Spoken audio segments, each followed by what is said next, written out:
Da da da da da. Da da da. Hey da da da da da da da. Hey da da da da.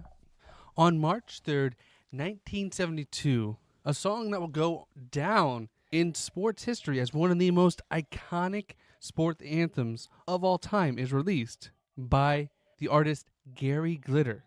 The name of the song is called Rock and Roll Part 2, but many of us just know it as the Hey Song, and is the music behind some of our favorite memories of attending sports, whether it's in the basketball arena, on the football field, or in the hockey rink. It's been played across all different kinds of sports, but you may have noticed recently the song has slowly disappeared. Why is that? And how did it get so big only to fade away? And there's a very sad reason for it. And we're going to dive into the history of this song today on Daily Sports History.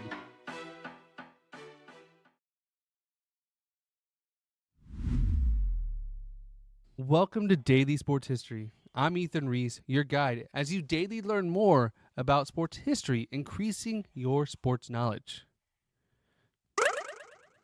And today's trivia question to listen out for is, how high did the song Rock and Roll Part 2 get on the UK charts? Listen throughout the episode to find the answer, and if you miss it, I will give it to you at the very end.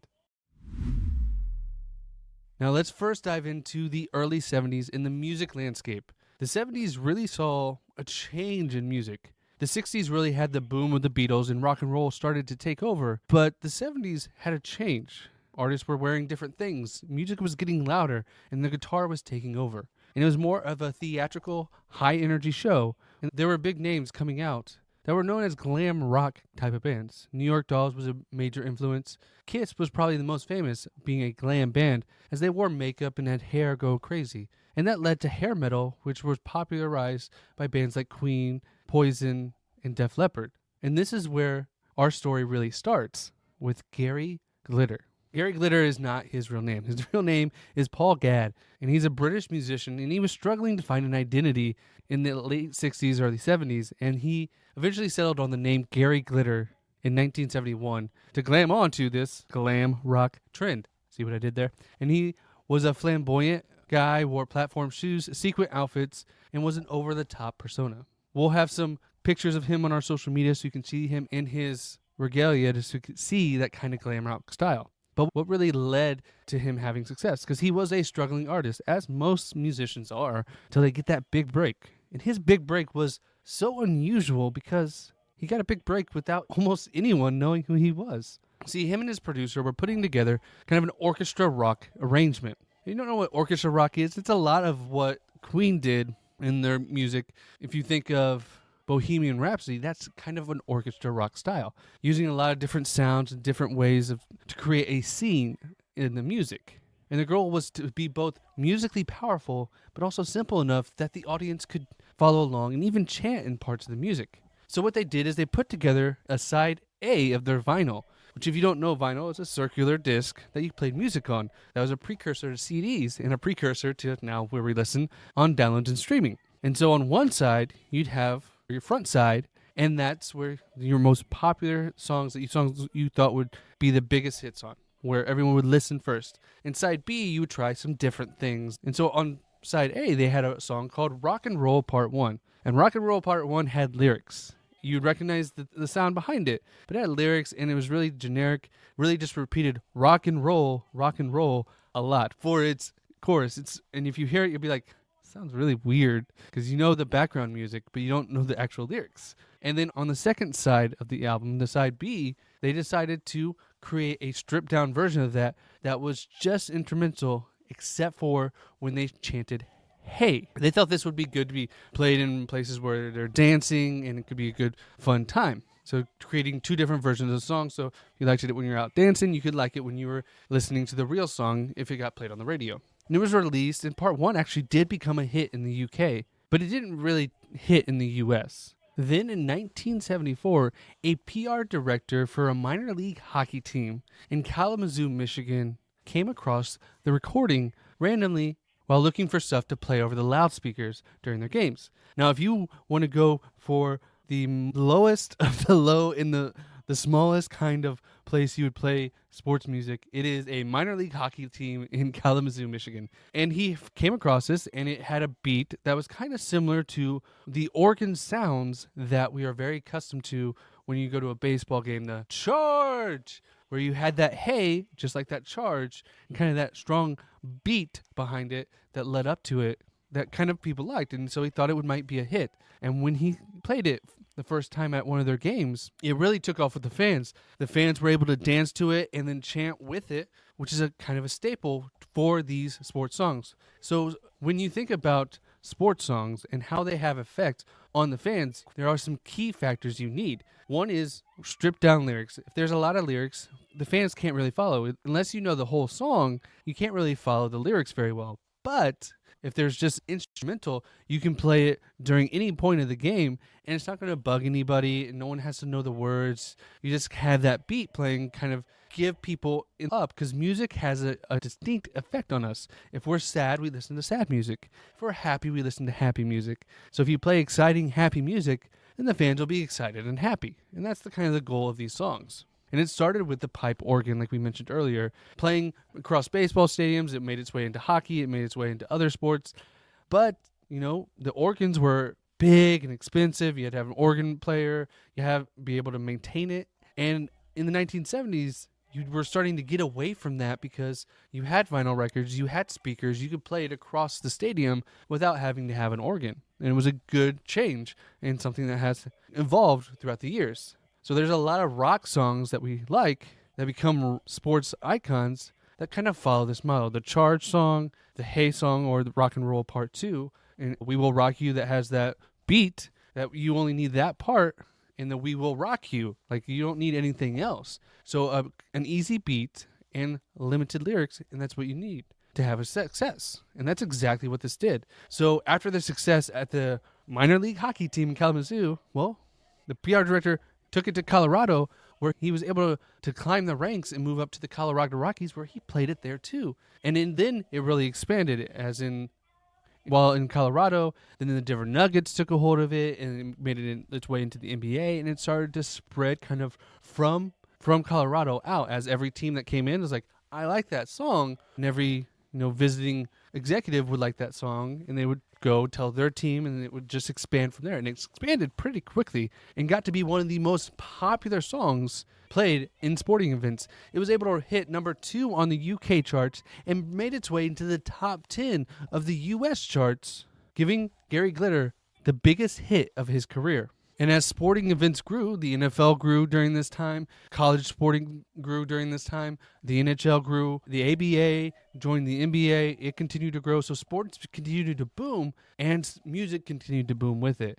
And this song didn't go away, it just grew with the sports. If you went to a sporting event between 80 and in the early 1990s, you would have heard this song at every single sporting event, if not multiple times. So if you went to a sporting event, you heard this song. And it really made its peak in the mid-1990s when the Chicago Bulls really used it during the Jordan's second three-peat. And it really was iconic during this time as everyone was watching this. And the Denver Broncos used this song as a rally during their first Super Bowl win in 1998. And this led to other songs and other recording artists to understand that there's ways to make sports anthems. Like the song 2 from the band Blur and the White Stripes 7 Nation Army become staples in sports rock.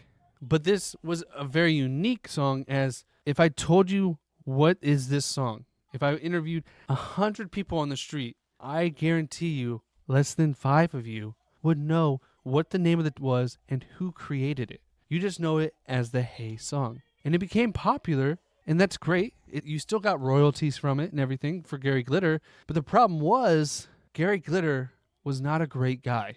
In 1997, Gary Glitter took his computer into a place like a Geek Squad at Best Buy to get it repaired. Problem was, Gary had thousands of images of child porn on his hard drive. And this led to a scandal. And after 1997, once this news broke, some sports began to distance themselves from the song, so it slowly started to fade away. Honestly, it didn't fade away a whole lot because most fans didn't connect the song to the creator.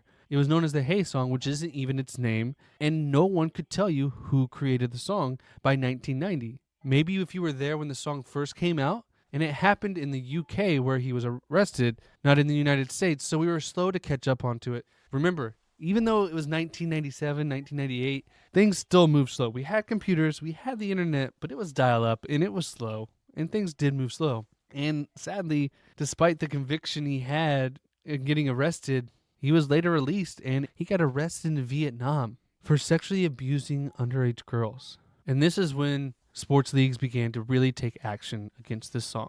The NFL removed it completely from their playlists. The NBA and NHL slowly phased it out. But Major League Baseball actually kept playing it throughout 2010. People kept complaining and they slowly faded out. Now, college and high school sports is a little different. They have marching bands that play songs. And there's only so many songs a marching band can play to kind of pump up their fans. And so at a lot of colleges, it had stayed in rotation at a lot of colleges and high schools without us even knowing. And why is it a problem we play it? It's an issue of, is the artist responsible for the art? If the artist is a terrible person, but the art is great, is that still okay? And most of the time, it depends on the medium of the art. And in this case of music, there are royalties involved. So anytime you listen to a song, the artist gets a royalty. And you don't want royalties to go to a criminal, especially one that endangers kids.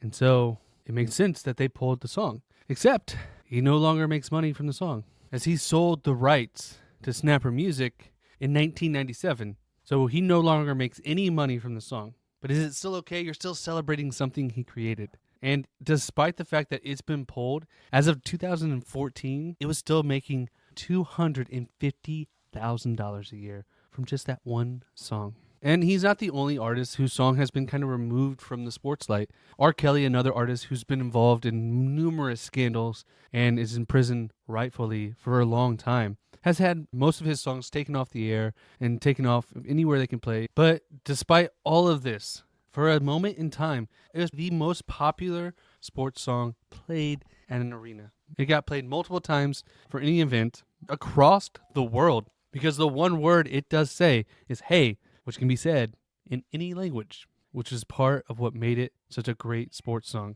Though some of us may listen to it and have fond memories of a sporting event we went to or, a movie we watched that had it in it, it's still, sadly, it's the artist being such a terrible human being doing what he has done to kids doesn't make up for what he did. It's a sad moment, and it makes us question about art a lot.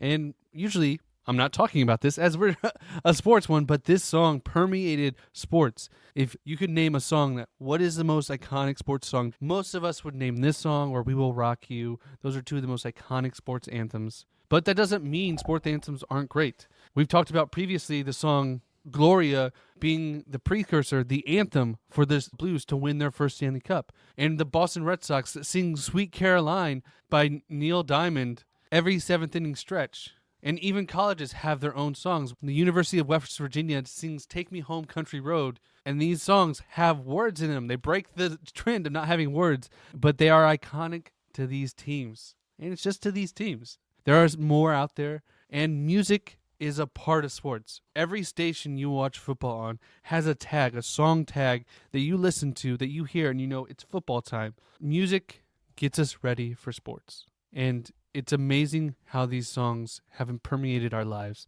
and how great they are in everything we do. So we may not hear the Hey song, or better known as Rock and Roll Part 2, at sporting events, but it was a moment in sports history. And if you want to hear more music history, check out the Music History Today Network podcast, where every day they dive into something in music history that happened today so you can increase your music history knowledge as well. I want to thank you for listening to Daily Sports History. If you like this, please follow us on our socials. There'll be links in the description below. We are on Twitter, Instagram, Facebook, Blue Sky, LinkedIn. Check out those so you can see pictures and videos of all our episodes. And come back tomorrow for more Daily Sports History. And did you catch the answer to today's trivia question? How high did the song Rock and Roll Part 2 get on the UK charts? And the answer is, it made it all the way to number 2.